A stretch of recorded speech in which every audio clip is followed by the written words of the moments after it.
Go on. Yes, sir. Um, so the problem statement of the first question says that there is a competition in which we have to take part, and in that competition, we would be given some initial energy and some initial experience, and we would have to face n number of opponents, and all these opponents would also have a certain energy and experience, and we have to face these opponents in order. So basically from index 0 to index n minus 1.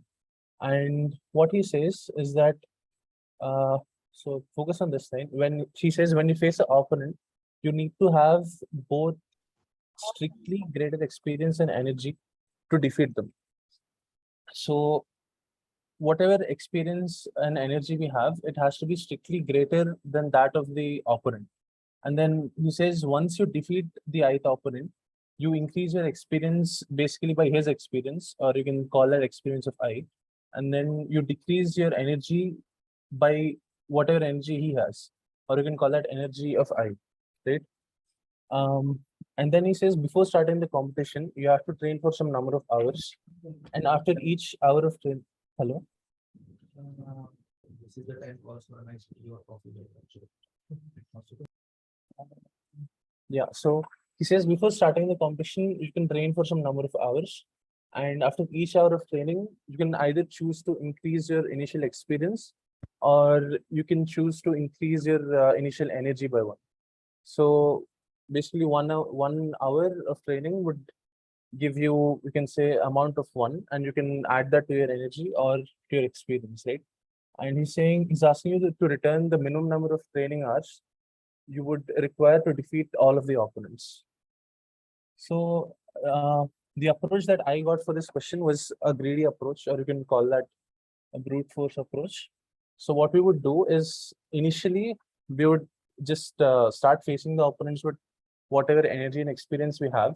And as we are facing the opponents, we can calculate how many hours do we need to train to get energy or experience which is greater than what they have. And then we keep incrementing the number of hours we have to train, right? So for example, consider this test case, which says our initial energy is 5, our experience is 3, and these are the opponent's energy and experience. So yeah, initially assume that we don't need to train any amount of hours. And let us remember these conditions, right? To defeat our opponent, our energy and experience need to be strictly greater. And after defeating an opponent with some index I, we gain their experience and we lose their amount of energy, right? I think someone's, yeah.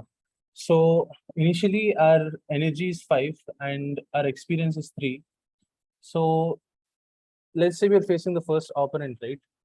So the energy we have is 5, the energy they have is 1. So our energy is greater, and the experience is also greater. 3 is greater than 2. So we've defeated the opponent, and then we gain their experience, right?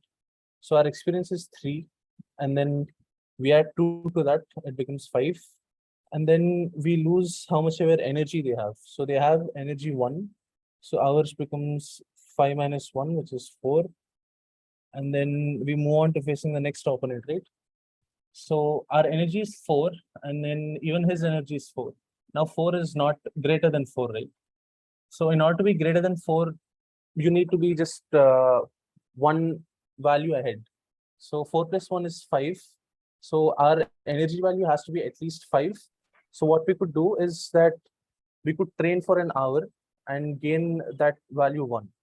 So we would increment this variable, and our energy will also get incremented. So now 5 is greater than 4. And then next comes our experience, right? Our experience is also less. So our experience has to be at least 7 in order to beat 6.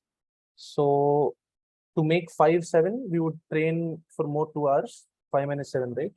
So the number of hours would be increased by 2, and our experience becomes 7. So yeah, now 5 is greater than 4, 7 is greater than 6. So we beat this opponent. We lose how much energy they have, which is 5 minus 4, 1. And then we gain their experience. So 7 plus 6 is 13. we move on to facing the next operand, right? Now they have an energy of 3. So to beat that, our energy has to go to 4. For that, we would train for 6 hours. We would train for 3 hours, right? So 3 plus 3 and total would become 6. We gain 3 amount of energy. Now 4 is greater than 3, and then 13 is also greater than 3. So we defeat this operand. We lose how much energy they have, which is 4 minus 3, 1 is what we're left with. And then we gain their experience, which is 13 plus 3, 16. And we move on to the next opponent. And now again, the energy that we have is lesser than theirs. We would need at least 3 amount of energy. So 3 minus 1 is 2. We train for 2 more hours. Our total becomes 8. And our energy now is 3. And then, yeah, 3 is greater than 2 and 16 is also greater than 1. So we've defeated all the opponents. And yeah, before defeating this guy, we lose how much energy he has and we gain his experience. But then at the end, the number of hours that we train is 8. And yeah, that is the output. So for this question, we could just iterate through the array and then check for basically these two conditions, right? Is our current energy greater than the operand's energy? And is our current experience greater than the operand's experience? If not, then the required energy or required experience would be the operand's energy or experience plus 1, right? So we would subtract energy, our current energy from that, and basically add it to ours. So it would just be a single for loop and then 2 if conditions. We can solve it in that way. What I had done is energy, we can directly calculate it, right? Because energy is never going to increase.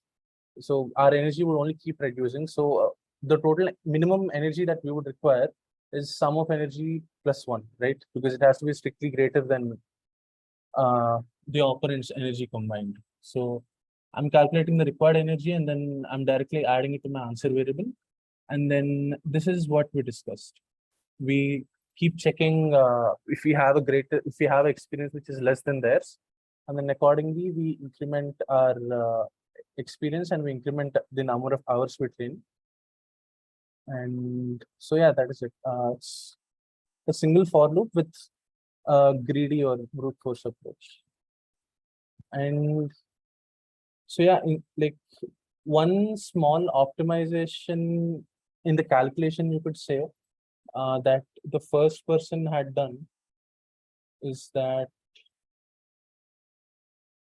So what this guy is doing is like instead of putting if condition, you could also check this, right? You could just do max of this 0 and sum of energy minus initial energy plus 1.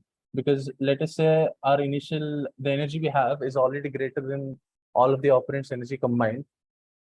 This will end up being a negative value anyways. So we could do max of this and this. And then also while checking the experience, let us say our experience is less than the operand's experience, right? So let us say the experience we have is 5 and then the operand's experience is 6. So what we are doing is we are going one step ahead of 6. We are going until 7. And then to that 7, we are going to add 6 anyways. So he just did a small, you could say he did a different calculation here. Like if our current experience is less than the, so if our experience is less than the operand's experience, we directly do 2 into x plus 1 because we're going to add his experience anyways, right? So just a different way of calculating is what the first person did, but the approach is the same. And then, yeah, all the other people have done exactly what we have discussed. So I haven't come across a different solution other than this. Yeah, that is it, sir. Stop sharing my. Sure. Thank you, Prashant. Yeah, hope guys, this is clear to everyone. If there is any question from anyone, just let us know, or we move on to the next question.